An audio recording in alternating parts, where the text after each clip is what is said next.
Bienvenidos a Creer y Comprender. Contenido actual para la defensa de nuestra fe en la vida práctica cotidiana.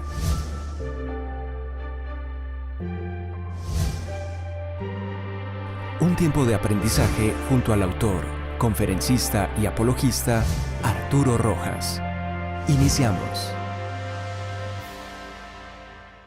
Queridos amigos de Creer y Comprender, continuando con nuestros podcasts cortos sobre temas bíblicos muy puntuales y siempre discutidos, y dado que hemos venido abordando en estos asuntos en el contexto de los 11 primeros capítulos del Génesis, que son los que el pensamiento secular tiende a cuestionar de manera sistemática y con mayor virulencia al negarles su carácter histórico y calificarlos condescendientemente como mitos, en el mejor de los casos, cuando no como mentiras abiertas para mentalidades infantiles, aprovechemos para aclarar hoy la identidad de los llamados hijos de Dios del capítulo 6 del Génesis. Por supuesto, este es un tema polémico entre creyentes, por lo que la controversia sobre su identidad no involucra a los no creyentes, como sí sucedía en los anteriores podcasts cortos. Pero aún así, vale la pena hacer claridades en este particular para mostrar también la coherencia interna que la Biblia exhibe al respecto. Partiendo entonces del acuerdo general entre judíos y cristianos en que la humanidad antediluviana, es decir, posterior a la caída pero anterior al diluvio, fue guiada de alguna manera por ángeles caídos que vinieron a la tierra y pervirtieron las costumbres de la humanidad, ya predispuesta a ello por su innata inclinación al pecado heredada de Adán y Eva a partir de la caída.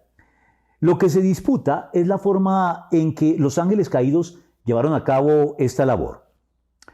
En la escueta narración de Génesis 6, del 1 al 4, leemos, entre otras cosas, que los hijos de Dios tomaron para sí mujeres de entre las hijas de los seres humanos, en una relación que a primera vista se antoja como algo antinatural, puesto que la narración continúa diciéndonos que engendraron gigantes, que a su vez dieron origen a razas de gigantes, muchos de los cuales llegaron a ser los protagonistas de las narraciones legendarias inmortalizadas en los mitos de los grandes héroes de las civilizaciones antiguas, en las cuales, por cierto, muchos de ellos se concebían como semidioses, producto de uniones entre los dioses y los seres humanos. Sin embargo, la identidad tradicional de los hijos de Dios como una particular clase de ángeles caídos llegó a ser discutida a través de la historia de la Iglesia debido, en primer lugar, a que no parece tan obvia en una primera lectura. Y en segundo lugar, y de manera principal, a que el gran teólogo de la antigüedad, Agustín de Hipona, propuso la teoría de que los hijos de Dios era una referencia a la descendencia piadosa de Set, el tercer hijo de Adán y Eva mencionado por nombre en las Escrituras, cuyo carácter contrastaba como una excepción contra el trasfondo generalizado ofrecido por el carácter impío de la generalidad de la humanidad antediluviana.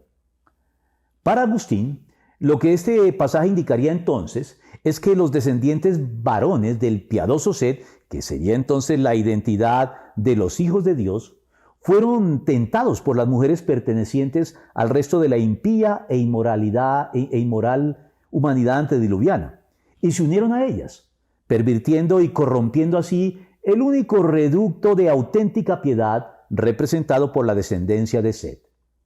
La autoridad de Agustín le brindó el mayor peso a esta teoría, que comenzó a ganar adeptos, pero que vista con atención adolece de notorias inconsistencias, como por ejemplo, el no poder explicar por qué una unión natural entre seres humanos mortales comunes y corrientes engendra seres humanos con características sobrehumanas, como los gigantes de la narración. Además, la expresión hijos de Dios está reservada en el Antiguo Testamento a los ángeles y no a los seres humanos, como lo leemos en el libro de Job. Un día, cuando los hijos de Dios vinieron a presentarse delante del Señor, Satanás vino también entre ellos.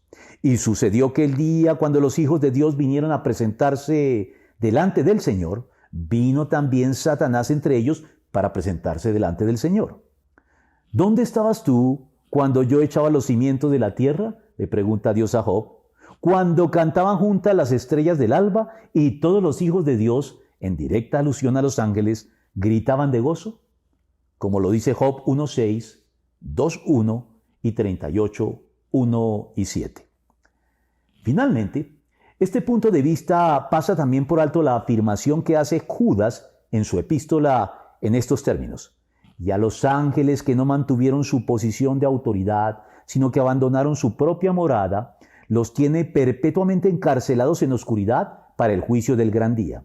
Así también, Sodoma y Gomorra y las ciudades vecinas son puestas como escarmiento al sufrir el castigo de un fuego eterno por haber practicado como aquellos, es decir, los ángeles, inmoralidad sexual y vicios contra la naturaleza. Judas 1 del 6 al 7. La evidente relación entre el episodio de Génesis 6 y lo dicho aquí salta a la vista para cualquier lector desprevenido. Y si eliminamos este vínculo, lo dicho por Judas se queda sin un contexto histórico adecuado para poder ser comprendido. La resistencia a admitir esta, que es su interpretación más tradicional y coherente, tiene que ver con ciertos escrúpulos que hacen difícil aceptar la idea de que los ángeles, espíritus inmateriales, sostengan relaciones copulativas y procreativas con seres humanos, seres materiales, esgrimiendo contra ello lo dicho por el Señor en el sentido de que en la resurrección las personas no se casarán ni serán dadas en casamiento, sino que serán como los ángeles que están en el cielo. Mateo 22:30. Afirmando con base en esto que los ángeles estarían imposibilitados para relacionarse con mujeres humanas como lo requiere la interpretación tradicional de Génesis 6, que recibe, por cierto, el nombre de la tradición de los vigilantes. Pero como lo dice el erudito Gregory Boyd, la idea de la instrucción de Jesús en Mateo 22, que es el que acabamos de leer, no es en lo absoluto sobre el carácter sexual o asexual de las personas o los ángeles en el cielo. Es acerca de la institución social del matrimonio. Lo que Jesús dice en este pasaje es que los pactos de matrimonio no continúan en la próxima vida. Pudiera ser que los ángeles en su estado natural del cielo y las personas en el cielo sean asexuales, pero no podemos llegar a esta conclusión a partir de este pasaje. Además, la historia de la religión ha acuñado de tiempo atrás dos términos para identificar a cierta clase de demonios que operan por sí mismos, es decir, sin requerir la posesión de un cuerpo humano como canal para actuar, denominados incubo y súcubo, definidos en su orden en el diccionario como especie de demonio que tiene comercio carnal con una mujer, y nombre dado a cierto demonio femenino por oposición a incubo. Y si aceptamos la probable existencia de estos demonios, no hay razón para resistirse a la interpretación tradicional del capítulo 6 del Génesis. Así pues, una vez solventada esta objeción, la interpretación tradicional de Génesis 6 sigue siendo la mejor. Sobre todo porque tiene también el refuerzo de tradiciones orales antiguas, recogidas por escrito en el libro de Enoc y en el de los Jubileos, que aunque no forman parte del canon bíblico inspirado por Dios y no tienen por tanto el peso de autoridad final que las sagradas escrituras ostentan, fueron sin embargo conocidos por los autores sagrados e incluso citados brevemente en algunas oportunidades. Judas cita textualmente en su epístola una porción breve del libro de Enoc en los versículos 14 y 15 de esta epístola, lo cual significa que eran de cualquier modo leídos y respetados en su momento, porque se consideraba que eran veraces y confiables, por lo menos en algunos de los asuntos que trataban. Si bien el libro de Enoc nunca alcanzó un reconocimiento canónico dentro del grueso de la Iglesia, debido fundamentalmente a que era apreciado también por los gnósticos y muy favorable a las interpretaciones y falsas doctrinas de esta peligrosa secta herética condenada de lleno por la Iglesia, se afirma incluso que este libro fue interpolado por los gnósticos para justificar sus doctrinas. Parece, sin embargo, estar el libro de Enoc en el trasfondo de pasajes canónicos como los ya citados versículos 6 y 7 del capítulo 1 de la epístola de Judas y en 1 de Pedro 3 del 19 al 20 y 2 de Pedro 2:4. Y es justamente el libro de Enoc el que afirma sin lugar a equívocos que fueron estos hijos de Dios, vigilantes o ángeles caídos, quienes enseñaron a los hombres todo tipo de artes ocultistas y exacerbaron la promiscuidad sexual al punto que hoy se acepta en general que estos ángeles caídos o demonios pervirtieron de lleno el monoteísmo primitivo del Edén, creando y fomentando las creencias politeístas paganas por las cuales ellos mismos pudieran ser adorados como dioses en competencia y oposición al único Dios vivo y verdadero, creador de todo lo que existe. Concluyo aquí. Espera nuestro próximo podcast. Y si no lo has hecho, suscríbete a nuestro canal. Dinos si te gustó y compártelo con tus contactos. Hasta la próxima.